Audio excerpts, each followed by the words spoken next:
Bueno, muy buenas noches a todos.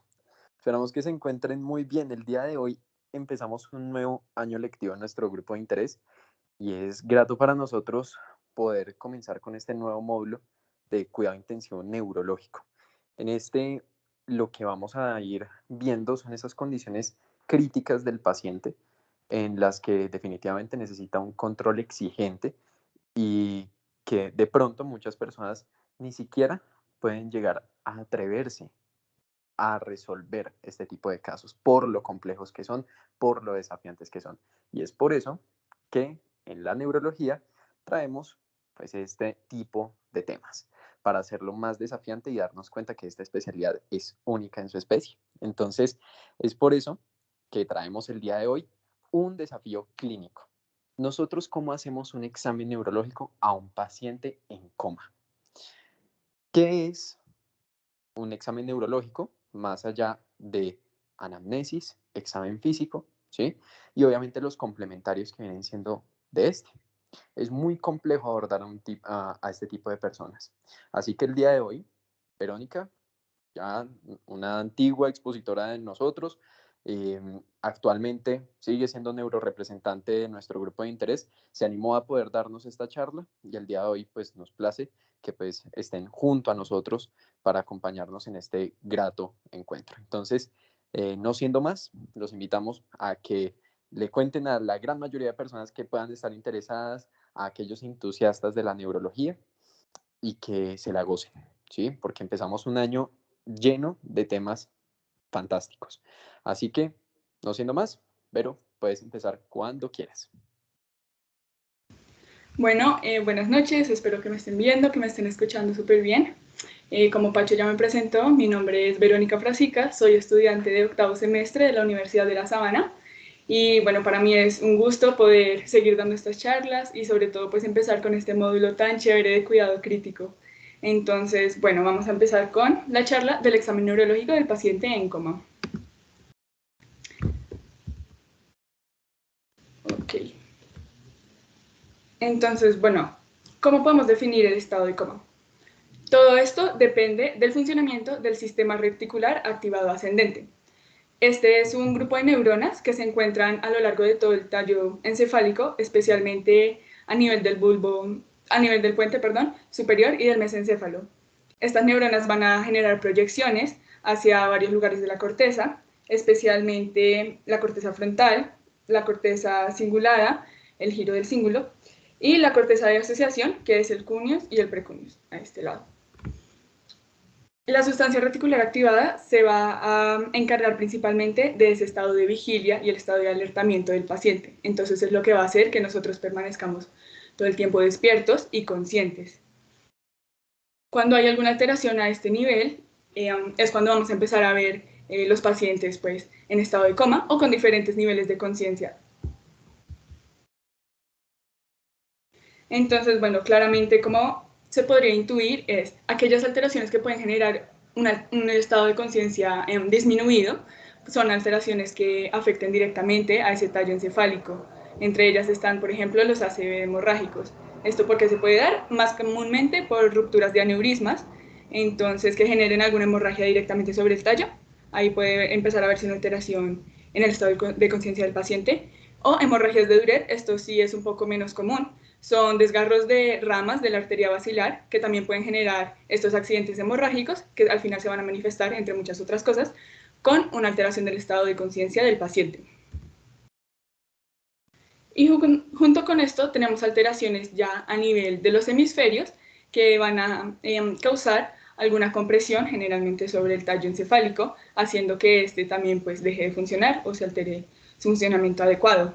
Entonces, entre las situaciones más comunes, sobre todo pues allá en la UCI, está por ejemplo el edema cerebral secundario a alguna encefalopatía hipóxico-isquémica, es decir, pacientes que, por ejemplo, hayan tenido una reanimación traumática o que haya durado pues mucho tiempo, entonces claramente el cerebro pues dura varios minutos sin oxígeno, esto puede generar entonces un edema. Al final el edema lo que hace es, como ya les venía diciendo, comprimir el tallo cerebral y se va a ver manifestado pues con el estado de coma. Además de eso, también pueden haber algunas alteraciones estructurales en el cerebro, En la imagen del centro podemos ver entonces cómo hay una hemorragia intraparenquimatosa que también está haciendo que se corra la línea media y que este cerebro empiece a herniarse. En este caso podemos ver que hay una herniación infratentorial, entonces lo que sucede acá es que en los hemisferios, el hemisferio cerebral empieza a herniarse por debajo del tentorio y de esta misma manera comprime el tallo. Y hay una tercera situación, también un poco menos común, que sería en el caso de las malformaciones de Alnor-Chiari, que es una malformación congénita. Esta sucede cuando hay algún tejido ectópico cerebral, cerebeloso principalmente, que empieza a comprimir, a crecer y empieza a comprimir también el tallo cerebral cuando pues el tejido crece y se va hacia abajo, como podemos ver acá, por entre el agujero magno. Entonces, todas estas situaciones que generan alguna alteración directa sobre el tallo cerebral van a manifestarse como una alteración en ese estado de conciencia del paciente. Además de eso, pues podemos tener algunas otras causas de coma. Está el coma inducido por sustancias tóxicas, por metabolitos, agentes infecciosos o incluso hipotermia. Estas son algunas causas que no se han estudiado como completamente y que no se pueden pues explicar tan fácil como son las estructurales.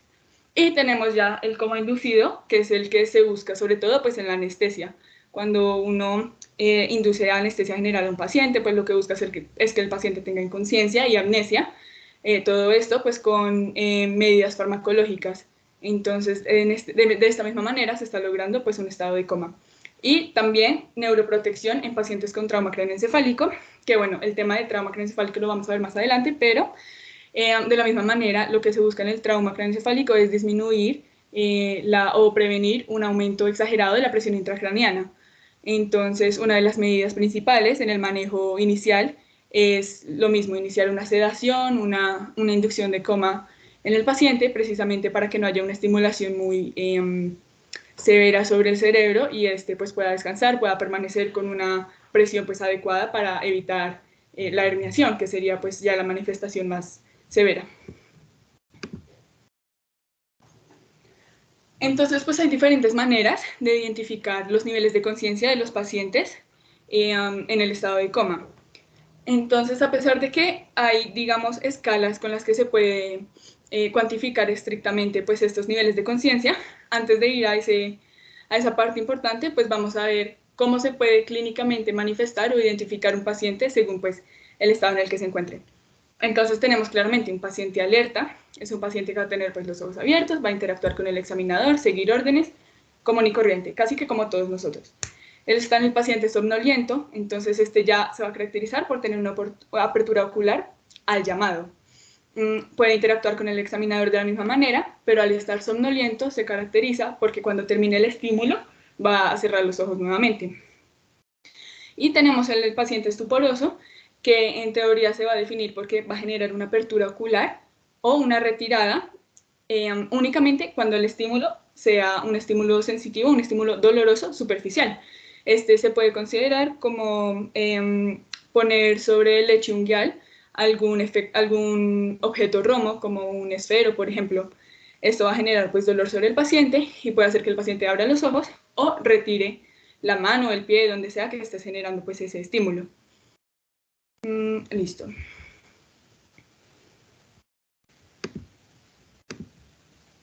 Después tenemos entonces el paciente en coma superficial. Este se podría definir porque no va a haber apertura ocular, pero puede haber alguna retirada débil de flexión o extensión a un estímulo doloroso profundo. Entonces, además del estímulo que les acabo de comentar sobre el lecho unguial, también se puede hacer un estímulo con el puño sobre el esternón. Este estímulo pues es un poco debatido porque pues genera alguna molestia sobre el paciente. Al paciente al final pueden ver que puede terminar incluso con equimosis a nivel del esternón pues por hacerle como tanta presión, tanta fuerza. Entonces pues se debate un poco acerca de si es válido o no hacer ese estímulo. También está otro estímulo que es pellizcar al lado del cuello del paciente, casi que a nivel del músculo trapecio. Eso también va a generar pues, cierto dolor y se considera como un estímulo válido para medir este nivel de conciencia del paciente. Entonces, cualquiera de estos estímulos, el paciente va a tener algún tipo de retirada. Con esto puede ser la flexión o la extensión del miembro, los miembros superiores o inferiores. Y usualmente pues no va a haber apertura ocular ni un movimiento de retirada evidente. Y en el coma profundo se va a caracterizar es porque no va a haber apertura ocular y casi que tampoco va a haber respuesta frente a ningún tipo de estímulo. No hay ninguna clase de interacción con el examinador y la característica de este es que a pesar de que no hay ninguna respuesta como evidente, sí se van a conservar los reflejos del tallo. Entonces acá están tres tipos de estímulos que les estaba comentando. El de arriba, pues, un efecto Roma sobre el lecho unguial, el puño sobre el esternón y acá a nivel del trapecio el pellizquito. Pero entonces, bueno, claramente la explicación pues, que les daba ahorita es un poquito subjetiva, puede variar mucho pues dependiendo de la manera en la que uno examine al paciente, puede variar incluso a lo largo del día, puede que en la mañana uno vaya y vea al paciente y él esté, no sé, estuporoso, pero vas con el doctor en la tarde y lo revisas otra vez y de pronto ya está somnoliento. Entonces hay muchas variaciones como en esa manera de identificar los niveles de conciencia y es por eso que se han establecido diferentes escalas para tener un poquito más de objetividad a la hora pues, de identificar los niveles de conciencia del paciente. Entonces tenemos la más conocida que es la escala de Glasgow. Entonces, esta escala, pues, únicamente debería utilizarse en pacientes con trauma craneoencefálico.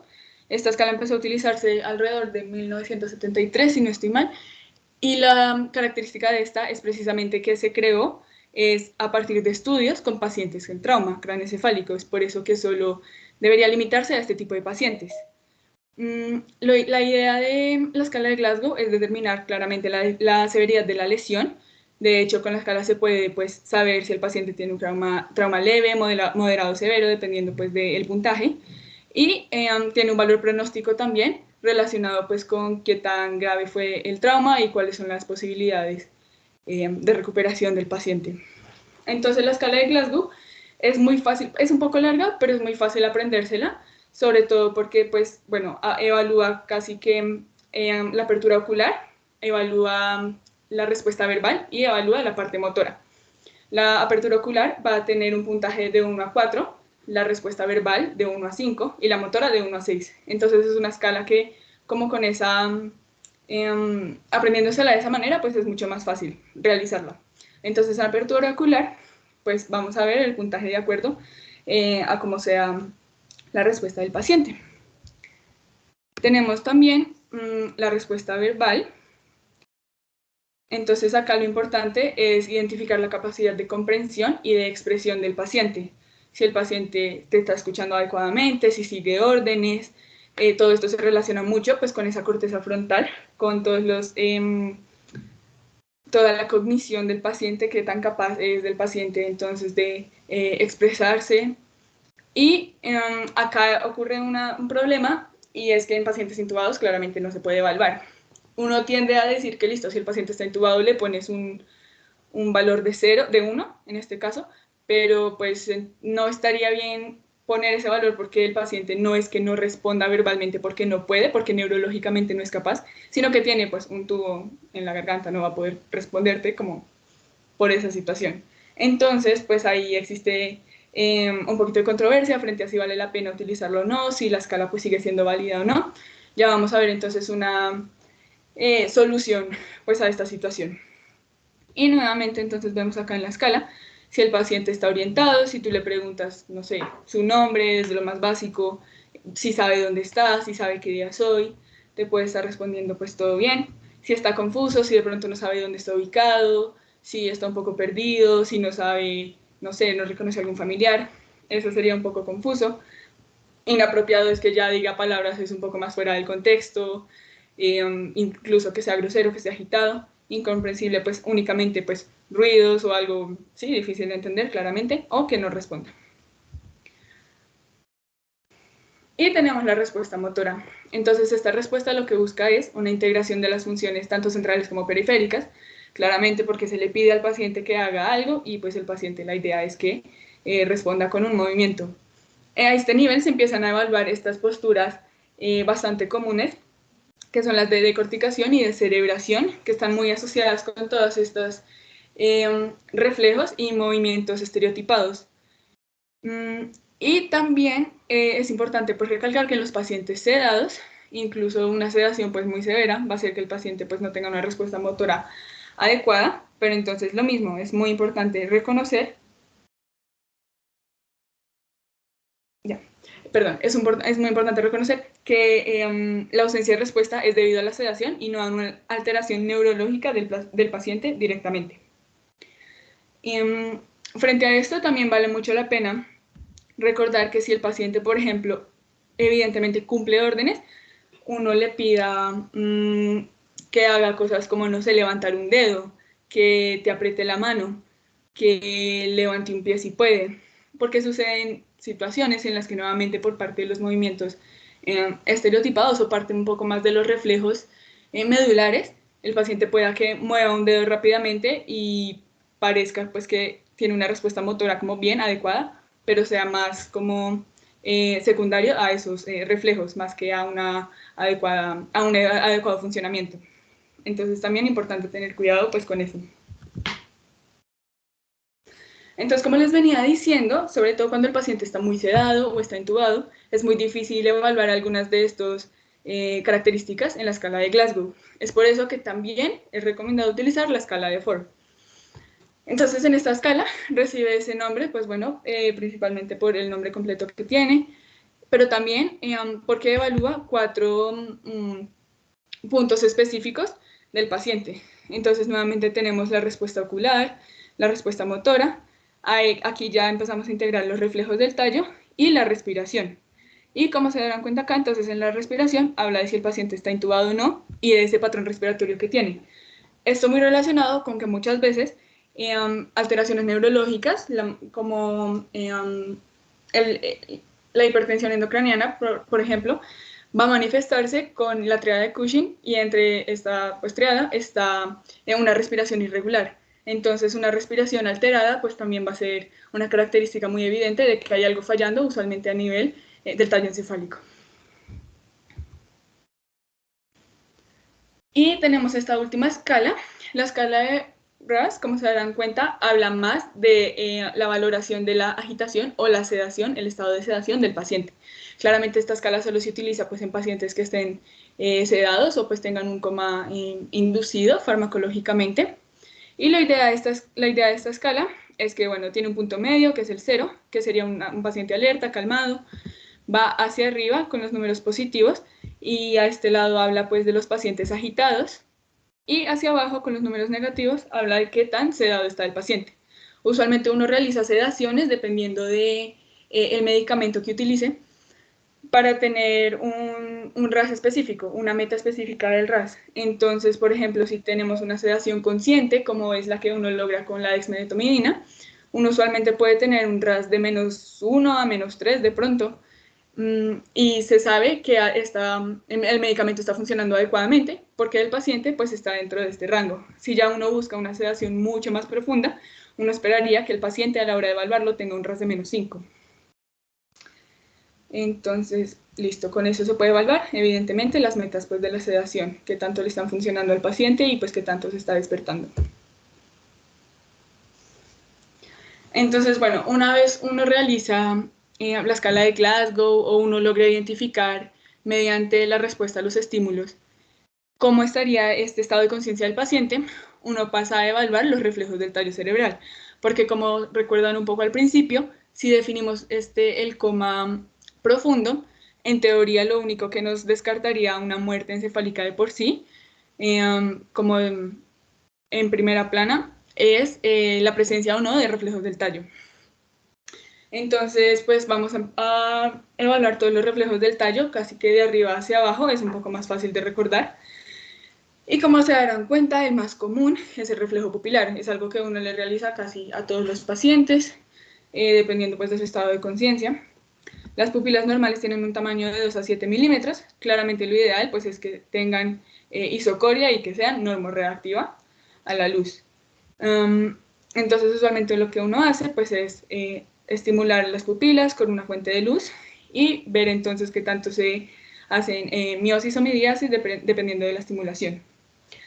Entonces podemos ver que de pronto la miosis puede estar causada en un paciente, como en este contexto de pronto de trauma craneoencefálico o de lesión a nivel central. Esta miosis puede estar causada por alguna lesión en el puente o en la médula, o una midriasis asociada más que todo a una lesión del tercer par, en su origen o en el trayecto. La midriasis de pronto es un poco más común y más fácil de recordar en pacientes, nuevamente, con trauma craneoencefálico que hayan tenido alguna lesión a nivel del lóbulo temporal y, por ejemplo, que el lóbulo esté muy edematizado, que de alguna otra manera esté comprimiendo al tercer par, de uno de los dos lados. Entonces uno va a tener una evidente anisocoria. El paciente puede que tenga una pupila pues muy midriática, precisamente de esa región comprometida con el lóbulo edematosa, y otra pupila ya con un tamaño adecuado y con una reacción adecuada. Entonces, cuando haya anisocoria, las primeras cosas que se pueden pensar es en esto. Después también pueden haber algunas respuestas lentas o retardadas con este mismo reflejo pupilar. Entonces esto se puede deber a una sedación profunda, que de hecho es lo más común, sobre todo pues en la UCI, o alguna alteración metabólica. Y cuando el paciente tenga las pupilas ovaladas o con forma elíptica, teniendo en cuenta pues que el paciente no tenga ninguna alteración como en la forma pupilar previo a, pues, al ingreso al hospital, vamos a pensar que pueden haber signos iniciales de hipertensión endocraniana. También como dato, entonces vemos que el nistagmo puede estar hablándonos un poco de estatus no convulsivo, sobre todo en pacientes que ya no tengan sedación, pero que de pronto no estén reaccionando adecuadamente. Siguiendo entonces con los reflejos, vamos a tener el corneano. Este también suele realizarse mucho. La idea de este reflejo es realizar una estimulación de la córnea con algún algodón, como pues bueno se ve en la imagen. Lo ideal de esto es que se estimule entonces la rama sensitiva, que es con la córnea del nervio trigémino, y como respuesta la rama del nervio facial, el séptimo par, para cerrar el ojo. Entonces, de alguna otra manera, el paciente pues va a generar alguna movimiento que así tengan los ojos cerrados, se evidencia pues que le molesta el hecho de que estemos tocando pues la córnea, y por eso vamos a saber que el reflejo pues es positivo. A este lado tenemos el reflejo oculovestibular u oculocefalógiro. Entonces, usualmente se realiza el oculocefalógiro, que trata de coger al paciente con la cabeza y moverle la cabeza de un lado a otro, tener los ojos abiertos, y la idea es que si la cabeza se mueve hacia la derecha, por ejemplo, como parte del reflejo, los ojos muevan la vista, la centren, la fijen. Si se mueve la cabeza hacia la izquierda, fijen la mirada hacia la derecha. Entonces este hace parte también de los reflejos que más fácilmente se logran evaluar. Y después el óculo vestibular no se evalúa tanto un poco por la dificultad, porque consta de poner en los oídos, y pues dependiendo del oído que se ponga, derecho o izquierdo, vamos a ver los movimientos de los ojos. Entonces, usualmente se realiza ya cuando, por ejemplo, uno evalúa al paciente y ve que tiene ausencia de todos los reflejos. Uno intenta realizar el óculo vestibular a ver si de pronto, como última instancia, está positivo o no. Tenemos el reflejo. Es muy similar al reflejo corneano, pero entonces en este se realiza casi que cuando no puedes realizar el corneano porque no tienes con qué hacerlo. Tú solamente acercas la mano al ojo del paciente y el ojo por el reflejo. Es lo que a uno le sucede cuando a uno lo azoran, como dicen coloquialmente. Entonces uno por reflejo solamente cierra el ojo. También se puede realizar fácilmente. Y después los reflejos tusígenos y nauseoso. Es más fácil realizarlos pues en pacientes intubados, claramente. Usualmente el tubo pues tiene la posibilidad, digamos, de movilizarse un poco, sobre todo pues para realizar la succión cuando se realiza la terapia respiratoria. Entonces, de cierta manera, si se realiza la movilización del tubo hacia adentro, hacia la tráquea, se va a estimular pues el reflejo nauseoso del paciente mediante el noveno y el décimo par. Y pues bueno, también es otro reflejo bastante importante de valorar. Y al final, pues en conjunto, todos los reflejos, la presencia de todos los reflejos, pues van a ayudar a definir que el paciente pues esté en un coma profundo, pero que todavía tenga pues funciones cerebrales conservadas. Y por otro lado tenemos entonces las posturas o los movimientos estereotipados, de los que hablábamos un poco al principio. Entonces los más comunes van a ser la decorticación y la descerebración. La decorticación va a ser precisamente esta posición en la que el paciente va a tener las piernas extendidas, los pies también, y va a tener las manos un poco contraídas, casi que en aducción, lo mismo las muñecas. Esta postura nos va a hablar un poco del compromiso a nivel de los hemisferios cerebrales. Entonces se puede ver de pronto en un paciente que tenga una hemorragia intraparenquimatosa de pronto muy severa. Esta postura en teoría es bastante común, puede evidenciarse mucho en estos pacientes en estado de coma y no es una postura como que alerte mucho al examinador como lo hace la postura de descerebración, que es esta segunda que estamos viendo abajo. Entonces esta postura pues tiene la diferencia de que los brazos también van a estar flexionados y van a estar casi que en abducción. Y esta postura nos va a hablar del compromiso grave a nivel del tallo cerebral. Entonces a este nivel pues ya podemos intuir pues que el paciente tiene un compromiso un poco más severo. Entre algunos movimientos estereotipados vamos a ver la triple flexión, que entonces consta de que si uno estimula al paciente, por ejemplo, haciendo presión sobre el lecho unguial de la pierna, del pie, o él intente hacer el reflejo plantar, la respuesta del paciente sea flexionar el tobillo, flexionar la rodilla y flexionar la cadera, por eso la triple flexión. Usualmente esto va a parecer como si el paciente estuviera haciendo una retirada, pero pues es importante identificar, digamos, esa flexión de las tres partes para saber que no se debe tanto a una retirada, sino a un reflejo ya más medular. Están las mioclonías igualmente, esto pues es casi que lo podemos evidenciar en cualquier persona que esté durmiendo, que se esté quedando de pronto muy profunda, de un momento a otro puede mover una pierna, puede mover rápidamente un dedo, y por eso es que también decíamos que en la escala de Glasgow, por ejemplo, cuando se esté evaluando la función motora, es importante pedirle al paciente que realice algún movimiento un poco más específico, más que solo, no sé, levantar un dedo, más que solo mover una pierna, porque eso puede hacer parte, pues, de estos movimientos estereotipados y pueden confundir un poco la evaluación. También pueden haber fasciculaciones. Estas se asocian más a cuando hay lesiones de la motoneurona inferior. Entonces, una vez se intenta hallar los reflejos, por ejemplo, rotulianos, el paciente puede terminar teniendo fasciculaciones. Es un poco difícil pues verlas si uno no está evaluando con mucha atención, pero entonces se pueden evidenciar también como parte de estos movimientos. Y además de esto, pues va a haber hiperreflexión en el caso de que estemos hablando de una lesión de motoneurona superior, es decir, a nivel de la corteza, o arreflexia, que pues es lo más común. Y además de esto, cuando el paciente pues todavía mantenga las funciones cerebrales y solamente esté pues en un estado un poco de coma profundo, muy dormido, igualmente vamos a poder evidenciar que el paciente bostece, que tenga movimientos oculares o que intente parpadear de alguna otra manera. Y bueno, finalmente vamos a hablar entonces de aquello que podemos empezar a investigar cuando vemos que el paciente pues permanece en un coma muy profundo inicialmente y además de eso vemos que no conserva ninguno de sus reflejos del tallo. Entonces vamos a hablar de la muerte encefálica. La muerte encefálica claramente no se puede diagnosticar así como así, solo por el hecho de que no tenga reflejos del tallo, pues es un poco más complejo que eso y usualmente, a pesar de que hay alguna discrepancia entre una definición exacta acerca de la muerte encefálica, sí, al menos acá en Colombia, pues es importante determinar la presencia o ausencia de muerte encefálica, no solo con la clínica, sino también con algunos hallazgos paraclínicos, el test de apnea, que ya en un segundo lo vamos a explicar, para estar completamente seguros de que el paciente no está en un estado de sedación o en un coma muy profundo, sino que verdaderamente pues ya sus funciones cerebrales pues están ausentes. Entonces podríamos decir que la muerte encefálica es precisamente ese estado en el que se ha llegado a determinar una pérdida irreversible de las funciones cerebrales.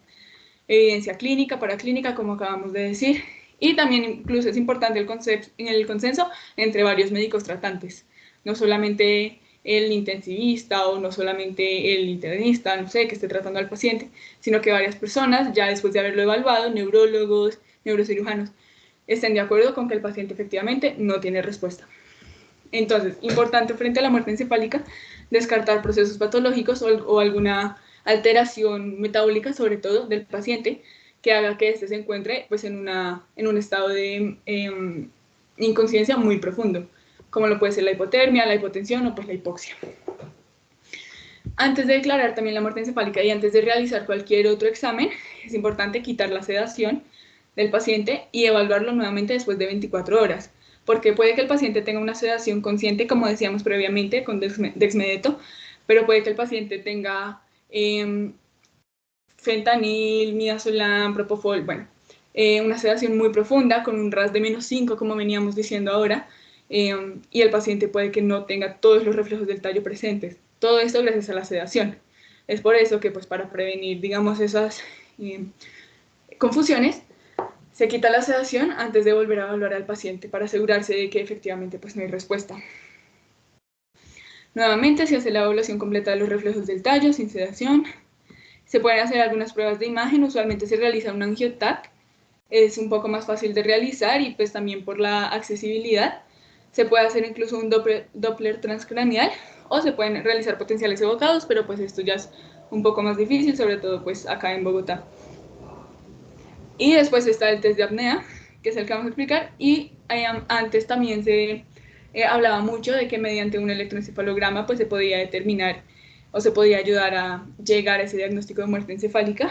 En efecto, un electroencefalograma pues va a mostrar una evidente ausencia de actividad eléctrica, pero he visto que usualmente no se utiliza en cuanto a, primero, accesibilidad, no en todos los hospitales pues se puede acceder fácilmente a un electroencefalograma, y segundo, toma pues un tiempo también bastante prolongado realizar esta prueba, ya que pues usualmente con una telemetría de 12 horas pues no es como muy fácil o muy certero realizar el diagnóstico. Se preferiría realizar una telemetría casi que de 24 horas pues para estar completamente seguros. Entonces, finalmente, para hablar del test de apnea, que es casi que de las últimas medidas para confirmar precisamente esa muerte encefálica, vamos a ver que su finalidad es buscar evaluar la capacidad del paciente de ventilar, es decir, de eliminar el CO2 mediante esos movimientos respiratorios, mediante esa función muscular de los músculos de la respiración, que están siempre manejados o que funcionan siempre gracias pues a la estimulación del tallo encefálico y de los núcleos de la respiración. Entonces, en cuanto a los pasos pues para realizar este test, vemos que inicialmente se va a aumentar la FiO2 del paciente y lo ideal es lograr unas presiones arteriales de oxígeno pues bastante altas. Todo esto con la finalidad de que el paciente pues no se desature durante el test y no empiece a tener, por ejemplo, un paro cardiopulmonar o alguna alteración que lo complique por la falta de oxígeno. Una vez se aumente la FiO2 del paciente, se van a tomar unos gases arteriales y lo importante pues es evidenciar que el paciente tenga un CO2 normal. Bueno, creo que de pronto vale la pena recalcar que la idea de esto es que el paciente esté obviamente ventilado, que el paciente esté intubado y todo esto se realice pues con el paciente intubado inicialmente en parámetros normales de la intubación y ya después se va a quitar esa ayuda, se va a apagar pues el ventilador y gracias a eso es que se va a evaluar si el paciente puede o no respirar por su cuenta. Entonces, teniendo al paciente todavía intubado, pues se van a tomar unos gases en los que se debe evidenciar un CO2 pues, en valores normales. Después de esto, nuevamente se preoxigena al paciente para mantener las saturaciones adecuadas y se va a retirar la ventilación mecánica. Esta se retira por aproximadamente 8 a 10 minutos, teniendo en cuenta que el CO2 puede aumentar más o menos 2 milímetros de mercurio por cada minuto. Esto si el paciente pues, no logra eliminarlos del cuerpo. Durante estos minutos, la idea es observar la presencia de movimientos respiratorios pues, en tórax y abdomen. Y luego de los 10 minutos, se van a tomar unos nuevos gases arteriales.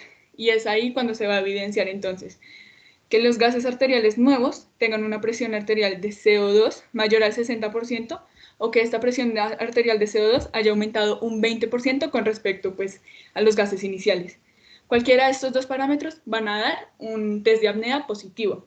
Obviamente, en ausencia de movimientos respiratorios del tórax y del abdomen. El test va a llegar a ser negativo si no se cumple cualquiera de estos dos parámetros, si se llegan a observar movimientos, o el test puede también ser inválido si durante pues la prueba el paciente se llega a desaturar o llega a haber alguna complicación que haga que se tenga que ventilar al paciente nuevamente, como para evitar pues, que muera. Entonces, bueno, este es el test de apnea, que sería, como les decía, la última confirmación para saber o no si el paciente ha tenido la muerte encefálica. ¿Cómo nos damos cuenta? Esta muerte encefálica pues es como el punto final, ya el último paso después de haber tenido un paciente, digamos, una trayectoria en un estado de coma, y lo ideal obviamente pues no es llegar a este punto, y lo más importante sobre todo pues es lograr saber evaluar al paciente para saber efectivamente si está evolucionando o no, si está teniendo una buena respuesta, si se está mejorando efectivamente, si su función neurológica está funcionando adecuadamente. Entonces, pues antes de saber y recordar todo esto de muerte encefálica, pues es importante saber cómo evaluar a los pacientes, que es como lo que uno haría en su día a día.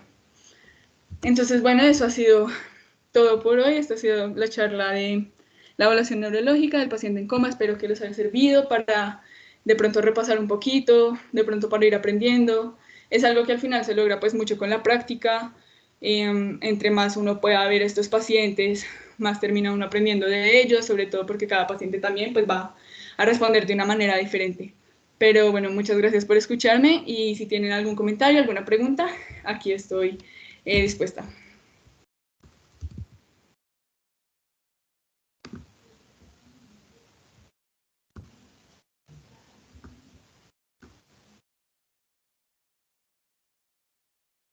Nada, muchas gracias por el espacio, realmente sí aprendí mucho porque todo es nuevo para mí.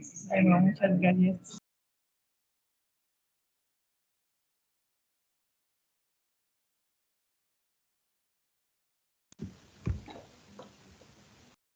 Doctor Eder.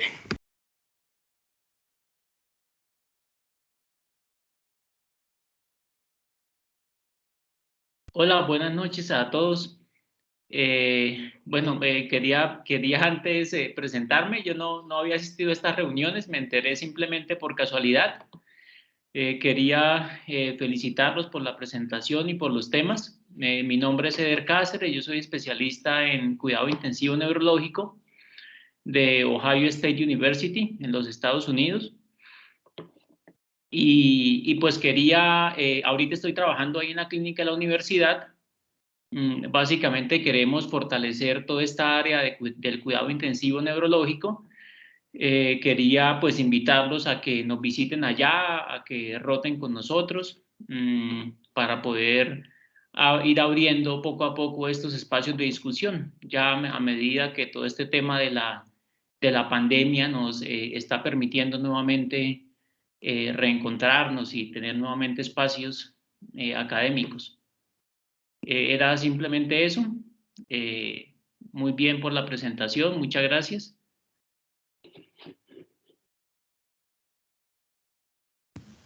Listo, doctor, muchas gracias. Sí, efectivamente, allá la UCI con todo lo de neurología, con tantos traumas que llegan a veces, es bastante interesante. Entonces, también los que estén de pronto rotando en UCI ahorita o vayan a rotar en un futuro, pues es muy recomendado. Isacio, también, si quieres hablar, sigue. Hola, buenas noches. En verdad, pues muchas gracias por el espacio. Me pareció muy buena la charla. Yo tengo es como una pregunta y es acerca, bueno, quisiera hacerle pues al doctor Eder o pues, a ti, y es acerca pues de el paso a paso en cuanto a la determinación pues de la muerte encefálica, porque pues en la presentación se dijo que el test de apnea pues era como lo último que se haría.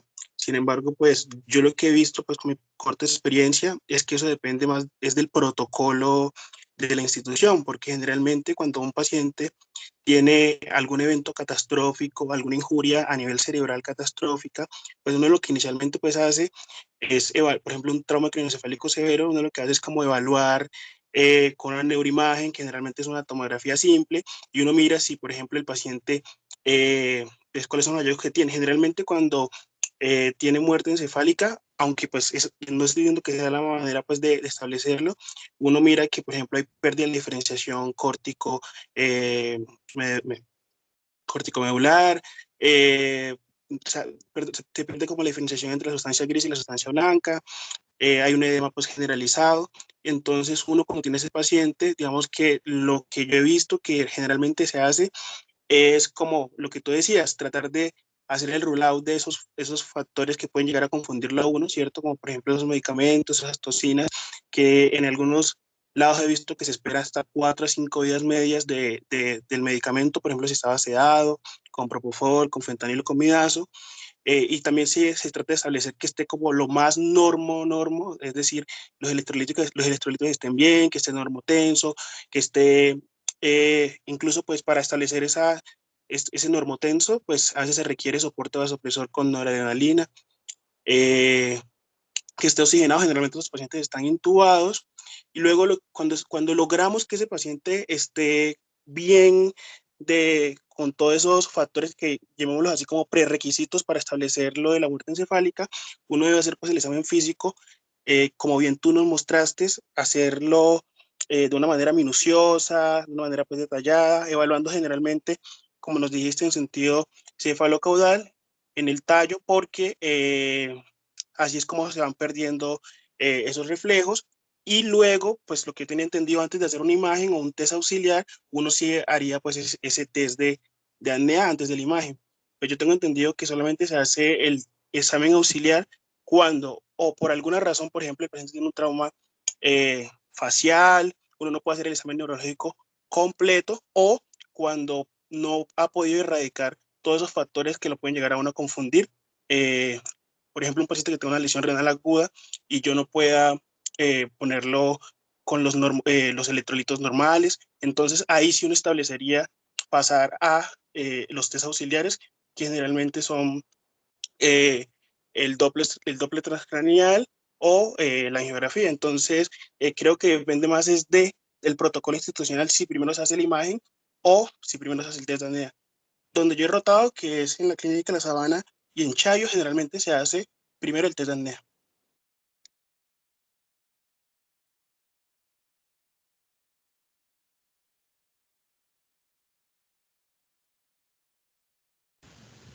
No sé, doctor Eder, si de pronto quiera comentar algo al Isacio, respecto. sí, o sea, la pregunta es básicamente acerca del test auxiliar, ¿no? Entonces, como Verónica lo explicó muy bien, uno necesita inicialmente un paciente que esté en estado de coma, en un paciente que no tenga respuesta neurológica, en que no haya respuesta motora. Además de eso, uno necesita una imagen que muestre una alteración estructural que se correlacione con el examen clínico del paciente. Es decir, usted necesita ya una causa establecida que le justifique por qué el paciente está en ese estado de coma y sin respuesta neurológica. Entonces, por lo general, uno ya va a tener una tomografía de cráneo o una resonancia mostrando que hay una lesión neurológica catastrófica que se correlaciona con el estado clínico del paciente. Una vez uno tiene eso, ya evalúa todas las condiciones y todos los requisitos que Verónica explicó muy bien. Y si el paciente, si no hay otras causas metabólicas, ni otras causas medicamentosas, ni otros elementos confusores para el estado del paciente, entonces se procede a hacer el test de apnea. El test de apnea debe hacerse desde el punto de vista legal y desde el punto de vista académico para el diagnóstico de la muerte encefálica, a menos que haya alguna contraindicación. Entonces, si hay alguna contraindicación para hacer el test de apnea, entonces ahí es cuando ya uno piensa en hacer algún examen adicional para confirmar el diagnóstico. De lo contrario, que es en la mayoría de los casos, si no hay ninguna contraindicación para hacer el test de apnea, uno hace el test de apnea y si el test de apnea es positivo, con eso ya determina el diagnóstico de muerte encefálica y no es necesario hacer más exámenes. No sé si eso responde la pregunta. Sí, sí, sí, señor. Sino que pues, me causaba curiosidad de que pues generalmente primero se hiciera la imagen y luego sí pues el test de DNA. Entonces, porque pues yo creo que depende como el protocolo pues institucional, pero generalmente he visto que primero se hace el test de DNA, sí, señor. Sí, o sea, la imagen se hace como parte del diagnóstico del paciente para saber cuál es la causa del estado de coma, ¿no? Pero realmente el diagnóstico del test de apnea el diagnóstico de la muerte encefálica está fundamentada en el test de apnea. Si no se puede hacer el test de apnea, que es en algunos casos, por ejemplo, en el que el paciente está inestable hemodinámicamente o inestable respiratoriamente y que no se pueda desconectar del ventilador, esas son usualmente las contraindicaciones para el test de apnea. Entonces se hace un estudio complementario, que usualmente es, como mencionaban ahí, un angiotac, una angiografía, un Doppler transcraneal o un electroencefalograma, que determinen que no hay actividad cerebral o flujo sanguíneo cerebral. Y con eso se soporta el diagnóstico, cuando hay alguna contraindicación para el test de apnea.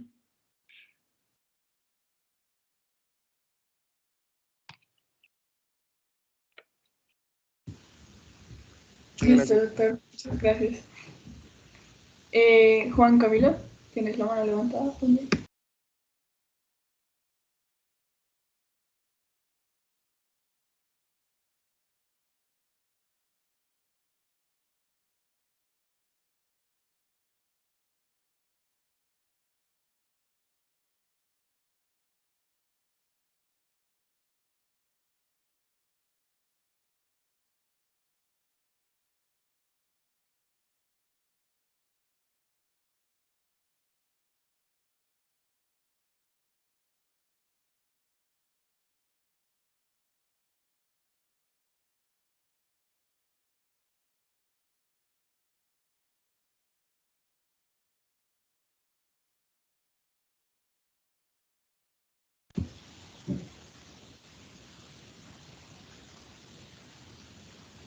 Bueno, Juan Camilo dice que sí podía repetir lo de la triple flexión.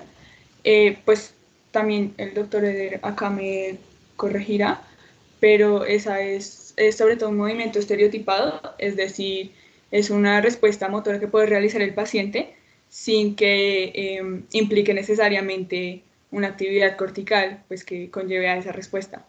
Entonces puede ser un reflejo más que todo medular. Y ese de la triple flexión específicamente hace referencia a que cuando tú estimulas al paciente pues a nivel del miembro inferior, entonces yo decía, si por ejemplo le evalúas la respuesta plantar, el paciente puede que en vez de solo retirar la pierna, ¿sí? Como pues quitar la pierna en respuesta al estímulo, lo que hace específicamente es flexionar el tobillo, flexionar la rodilla y flexionar la cadera. Por eso la triple flexión. Y esos tres movimientos pues se van a ver como si el paciente pues estuviera quitando la pierna, estuviera retirándola. Pero es específicamente ese movimiento que si uno pues lo sabe identificar, va a darse cuenta que se debe es más que todo a ese reflejo y no específicamente a una respuesta motora estructurada.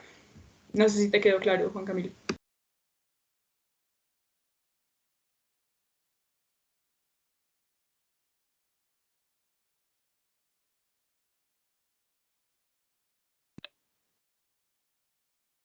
Sí, lo que dijo Verónica está muy bien. Básicamente eso, la triple flexión puede confundirse con que el paciente esté haciendo una retirada o una respuesta motora de retiro, ¿no? Es importante diferenciarlo porque la triple flexión es un reflejo espinal, no implica funciones motoras superiores.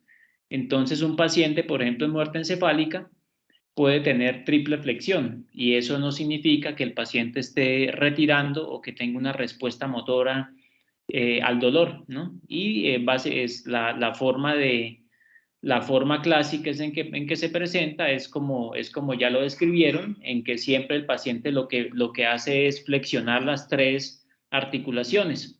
Entonces hace flexión del tobillo, de la rodilla y de la cadera. Siempre que se hace el estímulo, el paciente hace el mismo movimiento de manera estereotipada como un reflejo. Y ese es se debe diferenciar de una respuesta de retiro, ¿no? Que puede ser un confusor.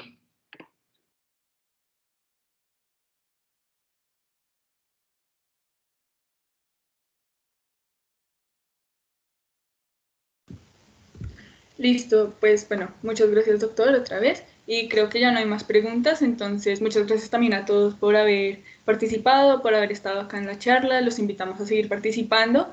Este módulo de cuidados neurocríticos pues está muy interesante, son cosas que también vale mucho la pena pues saber, aprender un poquito, entonces por ahora no es más, muchas gracias por haber venido y que tengan una buena noche.